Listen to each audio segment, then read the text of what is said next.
Olá, galera, beleza? Espero que todos vocês estejam bem, apesar de tudo que nós estamos passando aí, né? Espero que vocês estejam bem, que suas famílias estejam bem, que vocês estejam tranquilos, enfim. Bom, hoje eu vou fazer algo do qual pensei que será muito útil para vocês. No edital da Federal, será cobrado não apenas serão cobradas, né? Não apenas as doxografias de filósofos antigos sobre Heráclito e também Hegel sobre Heráclito, no caso, um filósofo moderno, mas um outro filósofo moderno muito importante, quando a gente fala moderno em filosofia, é o que equivale a contemporâneo também, em certo sentido, que é o Nietzsche, tá? E, aliás, um texto um tanto quanto complicado, e complicado como tudo que Nietzsche escreveu, né? Não é tão simples assim de se entender. E eu creio que seja a doxografia, inclusive, que será cobrada na federal. Inclusive, para quem teve acesso ao site do Núcleo de Concursos, vocês devem ter percebido que eles acrescentaram esse texto para vocês baixarem em PDF. Então, vocês podem baixar esse texto, que é um trecho do livro O Nascimento da Filosofia na Época da Tragédia Grega, em que Nietzsche comenta sobre o que ele compreende, o que ele interpreta de Heráclito. Bom, por que a Federal disponibilizou este texto à parte lá sobre o Nietzsche? Porque é cobrada a doxografia de Nietzsche, mas a edição que eles colocaram da obra Os Pensadores, os Pré-Socráticos, não é tão fácil de se encontrar. Então, o pessoal tem encontrado outras edições daquele livro, Os Pré-Socráticos, e nela não há ainda a doxografia do Nietzsche, tá? Então, como não se conta a doxografia do Nietzsche em algumas edições, então eles decidiram acrescentar lá, e eu creio que isso foi justo, né, a doxografia de Nietzsche sobre Heráclito. Lembrando que doxografia significa a opinião, tá, escrita por um terceiro em relação àquele filósofo. Porque grande parte do que os pré-socráticos escreveram se perdeu. A maioria do que eles escreveram. Nós não temos noção do que eles escreveram. Então, o que chegou até nós são fragmentos, certo? E, normalmente, esses fragmentos, eles chegam até nós por outros filósofos, como Aristóteles, Platão, tá? E já chegam carregados de comentários, que são a forma da doxografia. A doxografia, portanto, são os comentários, são as opiniões escritas por esses filósofos a respeito dos pré-socráticos, tá? No que diz respeito à doxografia dos pré-socráticos. E Nietzsche, filósofo mais recente, século XIX, início do século XX, escreveu, portanto, sobre os pré-socráticos, ok? E escreveu sobre Heráclito também. E aqui nós vamos tentar sintetizar o que Nietzsche trabalhou sobre Heráclito, como ele interpretou Heráclito, como ele entendeu Heráclito. Bom, se Heráclito já é difícil, lendo os seus fragmentos, muito soltos, né? Muito difícil de compreender aquilo que ele vem dizer, que ele dizia, muito mais difícil, ao meu ver, é Nietzsche. Porque Nietzsche é um filósofo complexo, não é um filósofo simples de se entender, como vocês bem sabem, né? Muito bem. Mas o que Nietzsche procurou salientar, o que chamou atenção em Nietzsche sobre Heráclito? Bom, um ponto muito importante. Heráclito, ele negou a existência de dois mundos, ou seja, a divisão entre mundo material e mundo metafísico. Tá? O Nietzsche até comenta, né, a diferença de Heráclito para, por exemplo, Anaximandro, que tinha falado da dicotomia entre o mundo material e um apeiron, né, um elemento universal, enfim, uma força universal fora da matéria que teria gerado a matéria, que daria ordem à matéria, que sustentaria a matéria. Para Nietzsche, essas explicações metafísicas não fazem muito sentido. Ao contrário. E aí vem o mérito de Heráclito para Nietzsche. Para Nietzsche, Heráclito rompeu com essa divisão, abriu mão da explicação metafísica e percebeu que tudo o que existe é a matéria e isso tem que ser aceito e ponto final. Tá?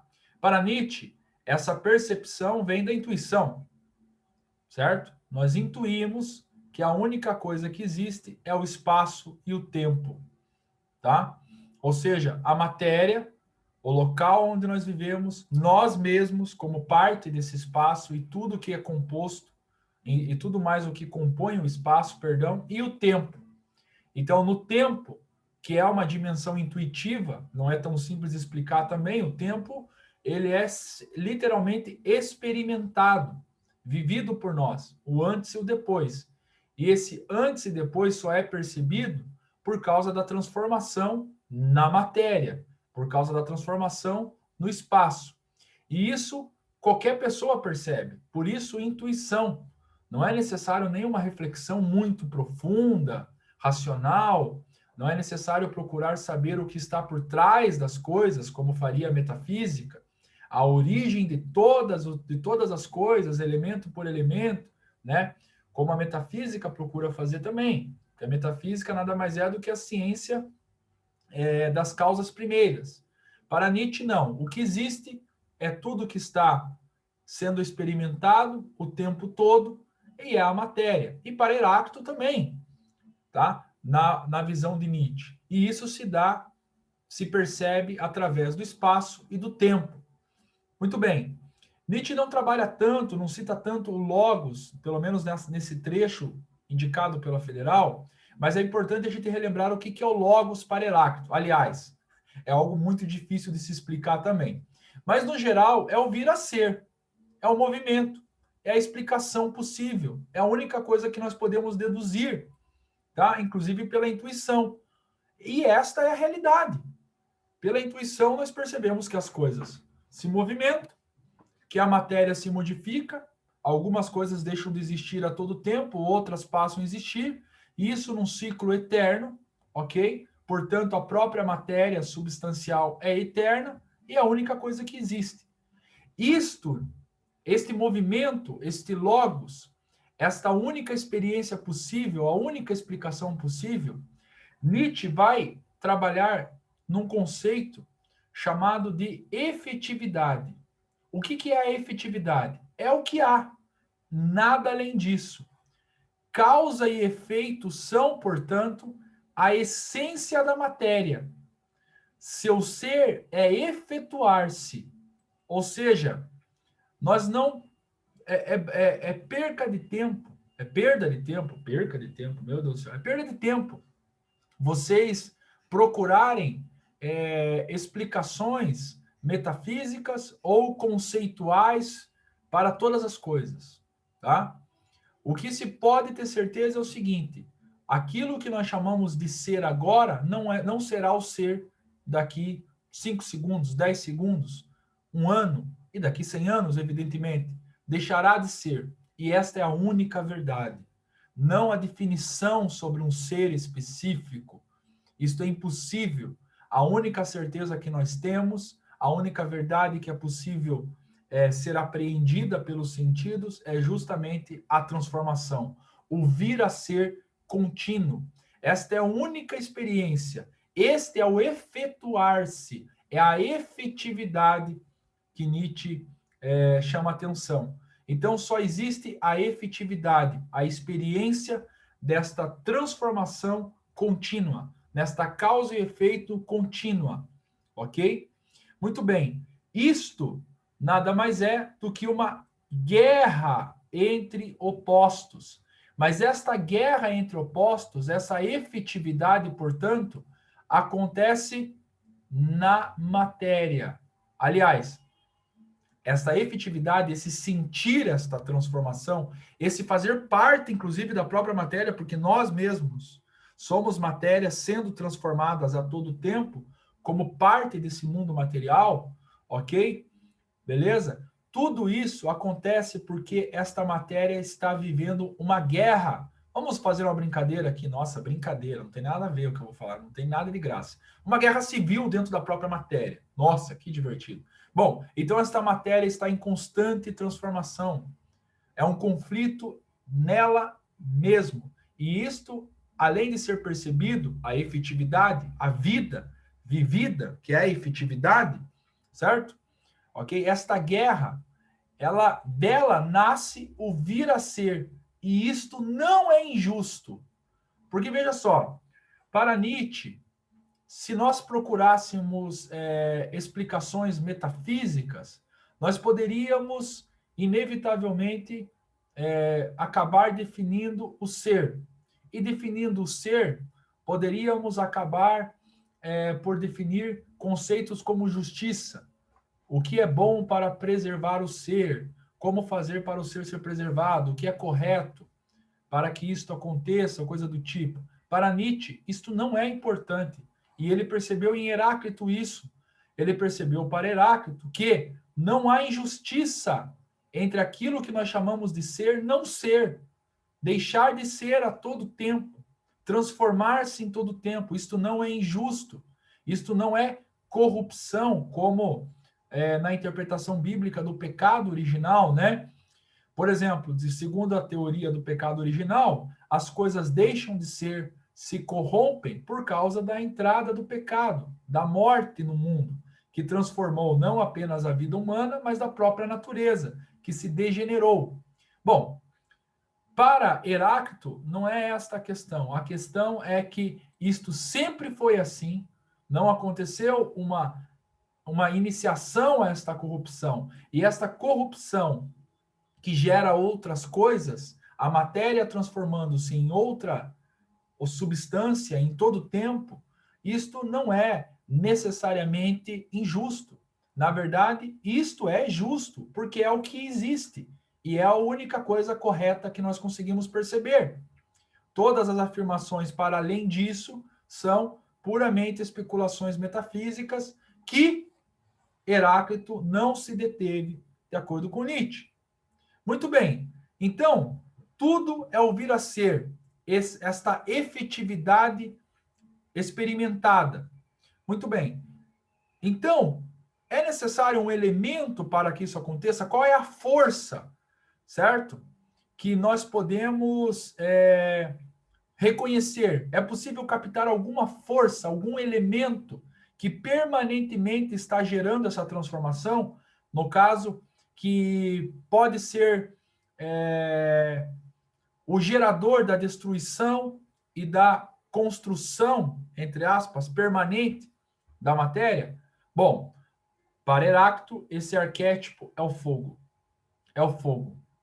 Tá? Parece um pouco contraditório aqui, e o próprio Nietzsche faz essa ressalva, porque parece que Heráclito volta a ter que explicar alguma coisa como sendo a geradora, tá? Algo muito parecido, talvez, com uma explicação mítica de um deus, coisa do tipo, como se o fogo fosse divino, etc e tal. Mas para Nietzsche, o mais importante é que esse fogo também é parte da própria materialidade, da própria efetividade, que é a única coisa que existe e pode ser experimentada. Só que este elemento é um elemento que destrói, transforma e faz também todas as coisas ressurgirem no vir a ser constante, tá? Então o fogo derrete, o fogo solda, o fogo evapora, o fogo condensa, dependendo da temperatura que ele se encontra, logicamente, né? Inclusive, é uma das explicações que alguns intérpretes dão para a ideia do Heráclito ter colocado fogo, porque o fogo é contrário do frio, evidentemente, né? O calor é contrário ao frio. E como que seria, então, essa questão dos elementos que se condensam? Bom, aí seria uma questão da temperatura não ser fria, mas menos intensa. Bom, mas não é o caso aqui, é só uma viagem na maionese mesmo. Bom, espero que esteja ficando claro. Se não estiver, pessoal, não é fácil, que se lasque, é o que eu estou tentando, espero poder ajudar. Então vamos recapitular ali. Intuição, forma de perceber. Logos, a única explicação, certo? É o sentido das coisas, o movimento. Efetividade é a experiência sentida. e nada mais além disso pode ser especulado. Por exemplo, o que eu experimento é esta transformação constante, certo? Essa guerra de opostos. Fora isso, não posso, o ser humano não pode querer explicar. Seria até um ato de querer fugir da realidade, para Nietzsche. Muito bem. Isto é uma guerra constante, não há injustiça nessa guerra. O fogo é o elemento que gera esta transformação. O fogo também, ele é o causador da híbris, certo? Aqui eu peço perdão por não haver a separação aqui, foi um erro meu, mas o fogo transforma do puro para o impuro, gerando uma pluralidade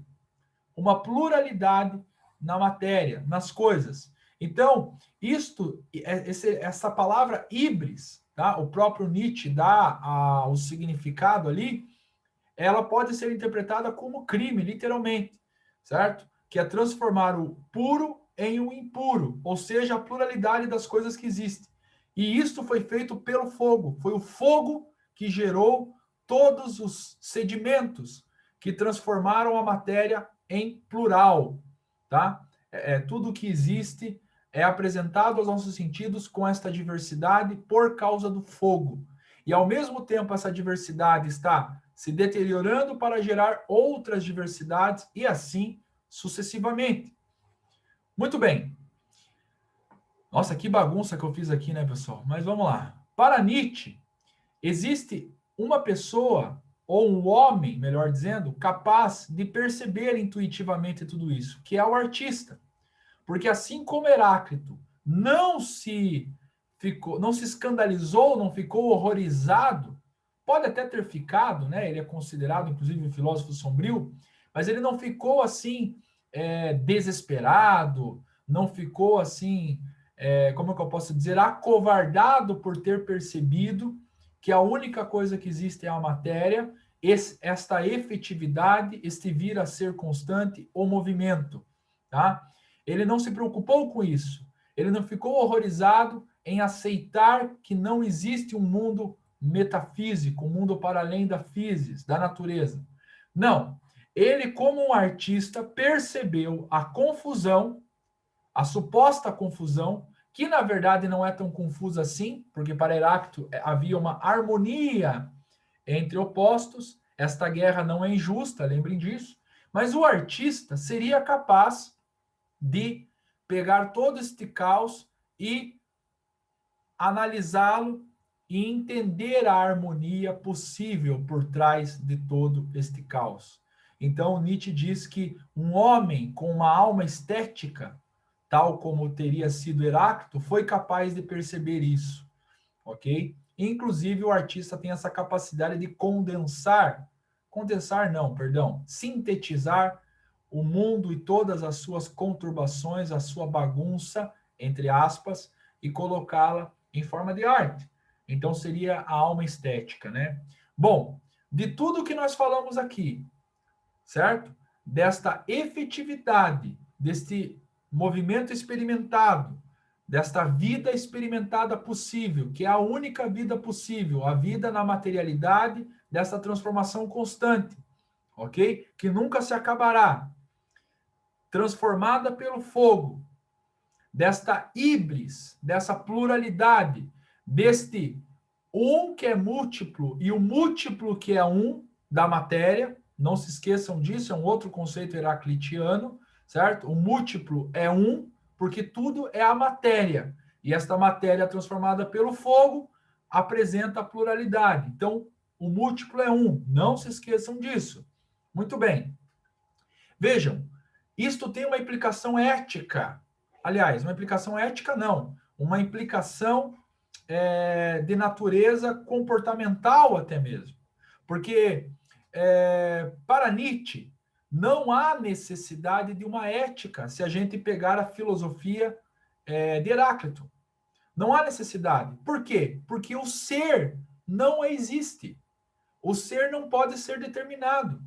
E a ética só faz sentido se nós conseguirmos determinar o que é o ser, certo? Esse ser, evidentemente, no caso, a partir do momento que nós definimos como um ser humano ou um ser divino, esse ser humano e esse ser divino passa a ser comparado com outras particularidades materiais, com outros seres que existem, vegetais, animais, inanimados também, e isso passa a gerar, passa a se agregar diante desta diferenciação, passa a gerar graus de importância, níveis de importância. Então, por exemplo, ao se chegar metafisicamente à ideia do ser Deus, automaticamente a gente deduz que ele é superior a nós. Então, aquilo que ele determinar passa a ser eticamente obrigatório a nós. Agora, a partir do momento que nem o ser material pode ser definido como um conhecimento absoluto, porque ele está em constante transformação, muito menos um ser divino pode ser definido, e isto evidentemente implica a inexistência de fundamentos para a ética, certo? Para o comportamento ético, digamos assim. Lembrem vocês que Nietzsche, não apenas nessa obra, mas em outros livros, ele trabalhou muito essa questão, dizendo que não há fundamentos, certo? Racionais, verdadeiros, ancestrais, para definir a ética como algo absoluto, ou alguma ética como algo absoluto, e que, inclusive, seguir isso era seguir uma ilusão e seguir, por exemplo, sendo um homem escravo. Por isso que ele fez duras críticas, inclusive, ao cristianismo histórico, que, na opinião dele, teria escravizado o homem, escravizado a vontade, a essência humana, e a única coisa que é essencial, como a gente percebe aqui, é justamente esse vir a ser, esse efetuar esta efetividade do ser. Ok? Bom, espero que tenha ficado claro. Creio que se for cair alguma coisa sobre Nietzsche, veja que algumas coisas elas se repetem aqui, inclusive em relação a outras doxografias. Por exemplo, a ideia da intuição, o logos como a explicação dada por Heráclito para enfim, para a realidade do cosmos, né? A única coisa que ele chama de possível é esse logos, é essa explicação, é esse movimento. Aí Nietzsche traz algumas coisas novas, como esta efetividade, que é a única experiência possível, é o viver real, concreto, que não pode ser negado, ou seja, mesmo que possa gerar um desespero, não adianta fugir disso, é só isso que existe, essa experiência mesmo, do vir a ser, constante, não do ser definido. Esta guerra, o fogo também é algo que Nietzsche trata, que outros também tratam, colocando como elemento escolhido por Heráclito para gerar esta transformação. Então, assim, se o logos for um ser racional, tá? Uma consciência universal, coisa do tipo, utiliza-se do fogo como ferramenta. Mas isso não é muito claro. Nem Heráclito e Nietzsche parecem não defender também isso. Então, veja como filosofia, às vezes, ela é um pouco complicada, né? Porque cabe interpretações para algumas coisas. Bom, a híbris seria essa transformação do puro para o impuro, para a pluralidade, daí que se explica que existam tantas coisas diferenciadas e que se transformam a todo tempo, e isto não é injusto, porque esta guerra não é injusta, ela é justa, e não há sustentabilidade para a ética se tudo for apenas uma efetividade constante, um movimento constante. Beleza, pessoal? Desculpe a redundância aí, é que o assunto não é fácil mesmo. Muito bem, terminamos aqui, então, esta explicação dada por Nietzsche para essa doxografia de Nietzsche sobre Heráclito.